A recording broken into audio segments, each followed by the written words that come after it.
Speaker, আমাদের মাননীয় প্রধানমন্ত্রী বাংলাদেশের প্রধানমন্ত্রী, কিন্তু শুধুমাত্র সরকারি দলের এমপিদের প্রধানমন্ত্রী নন। কোনো বরাদ্দ আমরা দেখতে পাচ্ছি সরকারি দলের এমপিরা বরাদ্দ পাচ্ছে, কিন্তু আমরা সেই বরাদ্দতে বঞ্চিত হচ্ছি। তাহলে আমার বেসরকারি সদস্যদেরকে যারা নির্বাচিত করেছে, এই জনগণ কি ভুল করেছে? তারা কি গণতান্ত্রিক পদ্ধতিতে ভুল করেছে? এটা আমার দৃষ্টি আকর্ষণ। এমনকি এই সংরক্ষিত মহিলা আসন যারা নতুন হয়েছে তাদেরও সরকারি দল পেয়েছে, কিন্তু বেসরকারি মহিলা সদস্যরা পায়নি, বিরোধী দলের সদস্যরা পায়নি।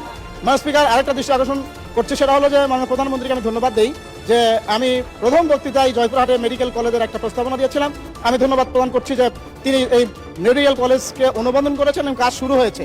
কিন্তু দুঃখজনক হলো যে এই মেডিকেল কলেজের কার্যক্রমের জন্য যত বৈঠক হচ্ছে সেখানে সরকারি দলের রাজনৈতিক নেতারা বৈঠকে বসছে, কিন্তু এমপি দাওয়াত পায় না।